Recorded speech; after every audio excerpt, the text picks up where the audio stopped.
యెషయా గ్రంథము 60వ అధ్యాయము. నీకు వెలుగు వచ్చియున్నది, లెమ్ము, తేజరిల్లుము. యెహోవా మహిమ నీ మీద ఉదయించెను. చూడుము, భూమిని చీకటి కమ్ముచున్నది, కటిక చీకటి జనములను కమ్ముచున్నది. యెహోవా నీ మీద ఉదయించుచున్నాడు, ఆయన మహిమ నీ మీద కనబడుచున్నది. జనములు నీ వెలుగునకు వచ్చెదరు, రాజులు నీ ఉదయకాంతికి వచ్చెదరు. కన్నులెత్తి చుట్టూ చూడుము, వీరందరూ కూడుకొని నీ యొద్దకు వచ్చుచున్నారు. నీ కుమారులు దూరము నుండి వచ్చుచున్నారు, నీ కుమార్తెలు చంకనెత్తబడి వచ్చుచున్నారు. నీవు చూచి ప్రకాశింతువు, నీ గుండె కొట్టుకొనుచు ఉప్పొంగును. సముద్ర వ్యాపారము నీ వైపు త్రిప్పబడును, జనముల ఐశ్వర్యము నీ యొద్దకు వచ్చును. ఒంటెల సమూహము, మిద్యాను ఏయిఫాల లేత ఒంటెలును నీ దేశము మీద వ్యాపించును. వారందరూ షేబ నుండి వచ్చెదరు, బంగారమును ధూపద్రవ్యమును తీసుకొని వచ్చెదరు, యెహోవా స్తోత్రములను ప్రకటించెదరు. నీ కొరకు కేదారు గొర్రె మందలన్నీయూ కూడుకొనును. నెబాయోతు పొట్టేళ్లు నీ పరిచర్యకు ఉపయోగములగును. అవి నా బలిపీఠము మీద అంగీకారములగును. నా శృంగార మందిరమును నేను శృంగారించెదను. మేఘము వలెను, ఎగయు గువ్వల వలెను గోళ్లకు ఎగసి వచ్చు వీరెవరు?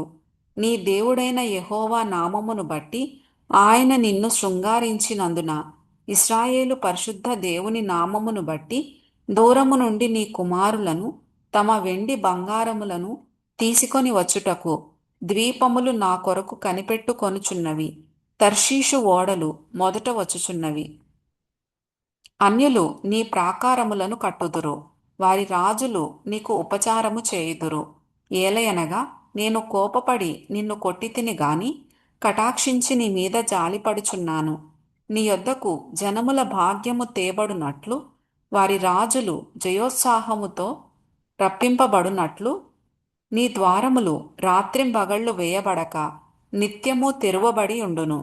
నిన్ను సేవింపనొల్లని జనమైనను రాజ్యమైనను నిలువదు.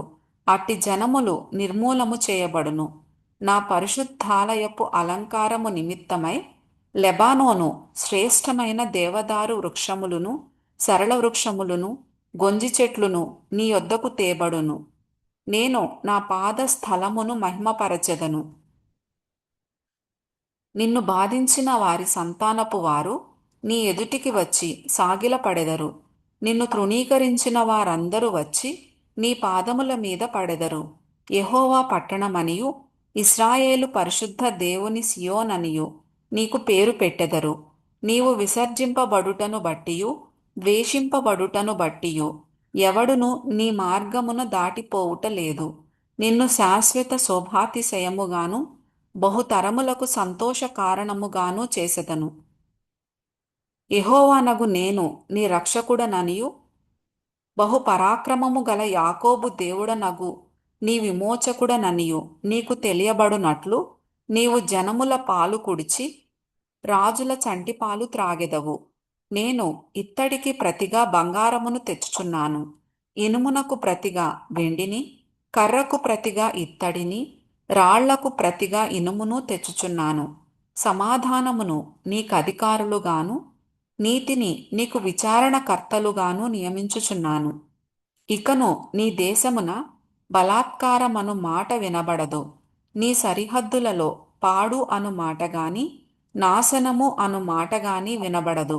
రక్షణయే నీకు ప్రాకారములనియు ప్రఖ్యాతియే నీ గుమ్మములనియు నీవు చెప్పుకొందువు. ఇక మీదట పగలు సూర్యుని ప్రకాశము నీకు వెలుగుగా ఉండదు. నీకు వెలుగిచ్చుటకై చంద్రుడు ఇకనూ ప్రకాశింపడు. యెహోవాయే నీకు నిత్యమైన వెలుగవును. నీ దేవుడు నీకు భూషణముగా ఉండును. నీ సూర్యుడికను అస్తమింపడు, నీ చంద్రుడు క్షీణింపడు. యెహోవాయే నీకు నిత్యమైన వెలుగుగా ఉండును. నీ దుఃఖదినములు సమాప్తములగును.